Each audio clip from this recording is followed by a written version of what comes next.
Welcome back friends to our channel e learning commerce classes. हम देख रहे हैं चैप्टर नंबर 5 सब्सिडियरी बुक। हम देख रहे थे उसमें 2 कॉलम कैश बुक और हम आज देखेंगे क्वेश्चन नंबर 1। तो चलो फ्रेंड्स शुरू करते हैं। Question number 1, consider the following example. जनवरी 2019, उसमें पहला ट्रांजैक्शन क्या है? 1 तारीख स्टार्टेड बिजनेस विद कैश ₹60,000। 60,000 से बिजनेस स्टार्ट किया, मतलब कैपिटल इंट्रोड्यूस हुआ। तो हम क्या करेंगे? कैश बुक के रिसीट साइड में हम रिकॉर्ड करेंगे टू कैपिटल 60,000।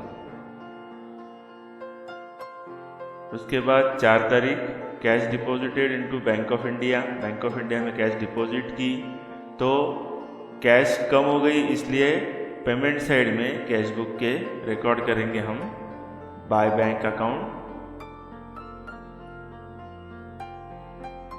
25,000 और बैंक का बैलेंस बढ़ गया, इसलिए बैंक कॉलम में हम आएंगे और यहाँ पे डेबिट लिखेंगे रिसीट साइड में टू कैश अकाउंट 25,000। उसी तरह से 6 तारीख कैश परचेसेस ₹6,000 का कैश परचेस किया। इसका मतलब कैश कम हो गई, तो पेमेंट साइड में आएंगे और यहाँ पे लिखेंगे 6,000 बाय परचेस अकाउंट। नरेशन लिखेंगे बीइंग कैश परचेस। उसके बाद 10 तारीख purchase a computer for office use 22,000। 22,000 का कंप्यूटर परचेस किया। अभी ये कुछ बोला नहीं है, मतलब कैश में परचेज किया समझ लेना है।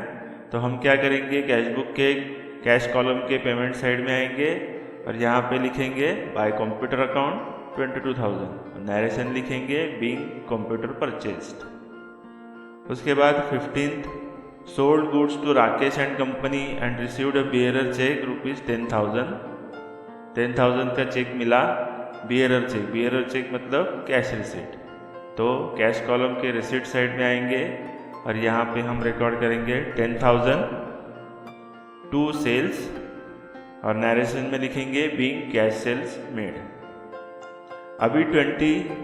अभी ये ट्रांजैक्शन थोड़ा नया है। यहाँ पे क्या बोला है? Rakesh check deposited into bank. ये ऊपर जो चेक हमें बोला था बियरर चेक मिला है, अभी ये चेक यहाँ पे डिपॉजिट कर दिया।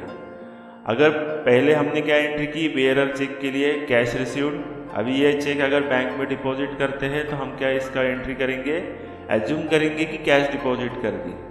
तो हम क्या करेंगे? कैश डिपॉजिट करेंगे, मतलब क्या? बैंक अकाउंट का बैलेंस बढ़ेगा, कैश का बैलेंस कम हो जाएगा। तो बैंक अकाउंट के डेबिट साइड में मतलब रिसीट साइड में आएंगे और यहाँ पे हम रिकॉर्ड करेंगे 10,000 टू कैश। कैश का बैलेंस कम हो गया, इसलिए कैश कॉलम के क्रेडिट साइड में आएंगे और यहाँ पे 10,000 बीइंग चेक डिपॉजिटेड। उसके बाद 24 पेड कैरिएज ₹300 का कैरिएज पे किया। कुछ बोला नहीं, मतलब कैश में पेमेंट किया। तो कैश कॉलम के पेमेंट साइड में आएंगे और यहाँ पे रिकॉर्ड करेंगे 300 बाय कैरिएज अकाउंट। उसके बाद 25 तारीख cash withdrawn for personal use के लिए कैश विड्रॉ की। पर्सनल यूज़ मतलब बिजनेस एक्सपेंडिचर नहीं, पर्सनल मतलब ड्राइंग, कैपिटल कम कर लिया। तो ड्राइंग अकाउंट को डेबिट करेंगे तो पेमेंट साइड में आएंगे और यहाँ पे हम रिकॉर्ड करेंगे बाय ड्राइंग अकाउंट 3,000। उसके बाद 30th paid rent by bearer cheque 1200 का बियरर चेक रेंट पेड किया बाय बियरर चेक से। मतलब क्या? हम अगर चेक पेड करते हैं तो बैंक का बैलेंस कम हो जाएगा। तो इसका एंट्री क्या होगा? 30,000 बैंक कॉलम के क्रेडिट साइड में। इसका एंट्री होगा 30 तारीख 1200, बैंक का बैलेंस कम हो गया इसलिए 1200 और नरेशन आएगा being rent paid by cheque. इस तरह से हमने सारे ट्रांजैक्शन रिकॉर्ड कर लिए। यहाँ पे हमने लिखा कैश कॉलम, यहाँ पे बैंक कॉलम। इसी तरह से यहाँ पे भी हम करेक्ट कर लेते हैं बैंक कॉलम। अभी यहाँ पे हम क्या करेंगे, इस कैश बुक का हम बैलेंसिंग करेंगे।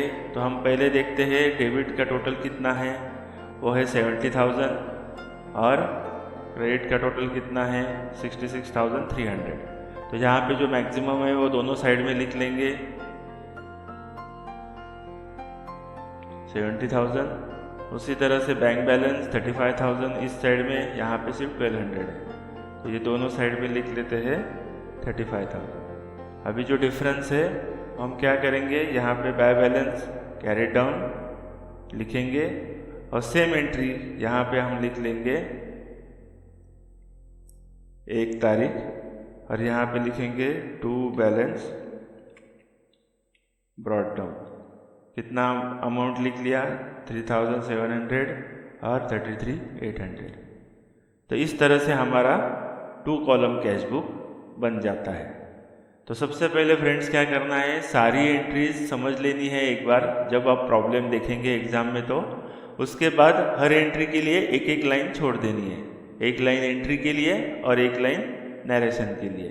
इस तरह से आपको पहले फॉर्मेट बना लेना है और उसके बाद में हर एक एंट्री का पोस्टिंग करना है।